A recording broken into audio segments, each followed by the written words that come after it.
यास्किन कली नहीं है और ये हमें उसके लास्ट डायलॉग से पता चलता है। और क्या यास्किन के सीड से कल की भगवान जन्म लेंगे? ये तो गलत बात है और बहुत ज्यादा इलॉजिकल भी है। भले एक दानव के सीड से कैसे भगवान जन्म ले सकते हैं? एंड सोच के देखो, अगर यास्किन के सीड में इतनी ज्यादा पावर होती तो वो बूढ़ा भी नहीं होता और पावर्स के लिए इतना ज्यादा भी नहीं तरसता। सुप्रीम यास्किन के प्रोजेक्ट के में सभी लड़कियों के साथ सीडिंग करके बच्चे पैदा करने की कोशिश की जाती थी, बट ये सीड आखिर क्या था और कहां से आया था? एंड इन सब बातों का जवाब हमें यास्किन के लास्ट डायलॉग से मिलता है। तो ये जानने के लिए इस वीडियो को एंड तक देखिए।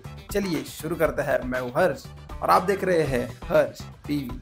तो जैसे मूवी में यास्किन द्वारा दिया गया सीड सारी लड़कियों के अंदर डाला जाता था और उसके बाद कोई भी लड़की 120 दिन तक सरवाइव नहीं कर पाती थी, पर सुमति अचानक से प्रेग्नेंट हो जाती है और 150 दिनों तक सरवाइव कर जाती है। एंड सबको पता है कि सुमति के पेट से कल की भगवान जन्म लेंगे, तो ये बहुत ही ज्यादा गलत हो जाएगा क्योंकि कली के सीड से कल की भगवान जन्म लेंगे। एंड मूवी में इस बात का कहीं भी जिक्र नहीं किया गया है कि ये सीड यास्किन का है भी या नहीं।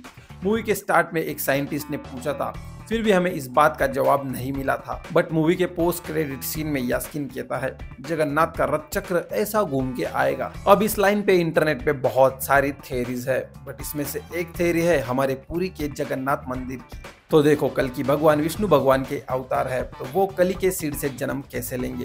उन्हें जन्म लेना ही है तो वो खुद के सीड से लेंगे। एंड ये सीड धरती पर अभी भी मौजूद है और ये सीड किसी और का नहीं बल्कि श्री कृष्णा का है, क्योंकि पुरी के जगन्नाथ मंदिर में अभी भी श्री कृष्णा का हार्ट रखा हुआ है। एंड जैसे मूवी के स्टार्ट में ही बताया गया है, काशी इस वर्ल्ड की सबसे आखिरी सिटी है, तो यास्किन ने पहले ही पुरी से हार्ट ले लिया है। एंड अब उसे भगवान विष्णु की देवी पावर्स चाहिए, तो वो श्री कृष्णा के हार्ट से निकले हुए डीएनए से सीडिंग परफॉर्म कर रहा है।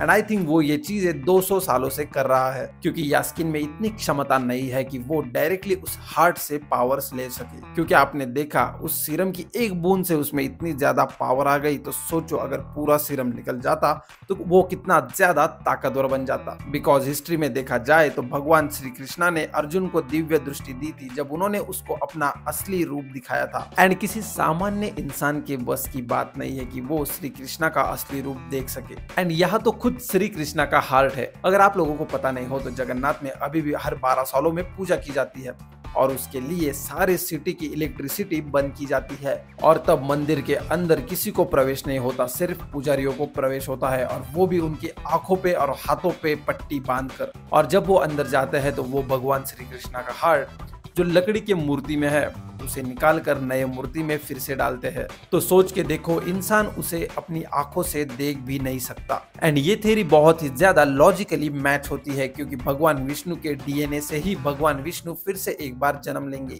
एंड सोच के देखो, अगर यास्किन के सीड में इतनी ज्यादा पावर होती तो वो बूढ़ा भी नहीं होता और पावर्स के लिए इतना ज्यादा भी नहीं तरसता। एंड भगवान श्री कृष्णा के सीड में इतनी ज्यादा पावर थी कि कोई भी साधारण लड़की उसे अपनी कोख में ज्यादा दिन तक नहीं रख पाती थी। एंड जैसे हमने मूवी में देखा, वहाँ एक नक्षत्र की बात हो रही थी एंड वो सिर्फ 6000 सालों में एक बार आता है। एंड अब उस नक्षत्र के आने का टाइम हो चुका है और भविष्यवाणी के अनुसार जब वो नक्षत्र आएगा तो कल की भगवान फिर से एक बार जन्म लेंगे। एंड ठीक भविष्यवाणी के अनुसार सुमति भी अब प्रेग्नेंट हो चुकी है। अब ठीक से ध्यान दीजिए यास्किन के लास्ट डायलॉग पर, जो 4 लाइन का है और वो कुछ इस प्रकार से है, जगन्नाथ के रथ का चक्र कुछ ऐसा घूम के आएगा। अब यह जगन्नाथ मीन्स लॉर्ड विष्णु और रथ का चक्र मीन्स वो नक्षत्र जो 6000 साल में एक बार आता है। एंड उसके हिसाब से अब कल्कि का जन्म होगा और अगर वो नक्षत्र अभी चला गया तो वो फिर से घूमकर 6000 सालों के बाद आएगा। उसके बाद यास्किन की सेकेंड लाइन है,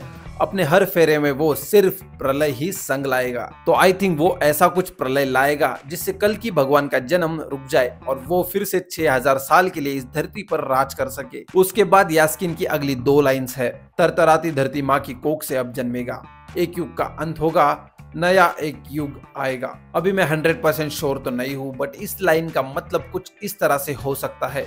आपको कली के जन्म के बारे में अगर पता नहीं होगा तो मैं बता दूं, जब समुद्र मंथन हुआ था और उसमें हलाहल नाम का विष निकला था जो शिव जी ने पिया था, तो उस विष की कुछ बूंदों से कली का जन्म हुआ था। बट उस टाइम पर कलयुग चालू नहीं था, तो कली में इतनी ज्यादा पावर नहीं थी कि वो फिजिकल फॉर्म ले सके।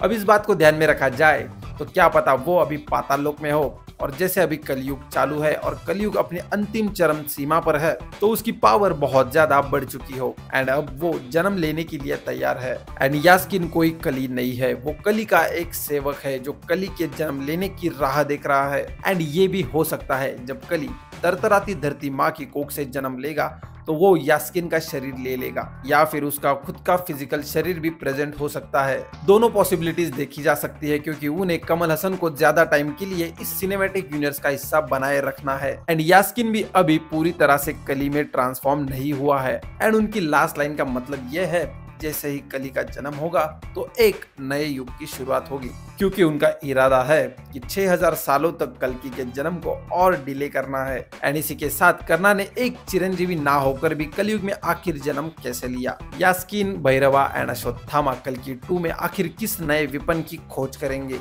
एंड यास्किन ने गांडीव को आखिर कैसे उठा लिया। इन सब सवालों का लॉजिकल आंसर आपको जानना है तो आप मेरी कल्कि सिनेमैटिक यूनिवर्स वाली प्लेलिस्ट को चेक कर सकते हैं। एंड आपको इस थ्योरी के बारे में क्या लगता है ये कमेंट सेक्शन में मेंशन कीजिए। तो मिलते हैं नेक्स्ट वीडियो में, तब तक के लिए बाय बाय।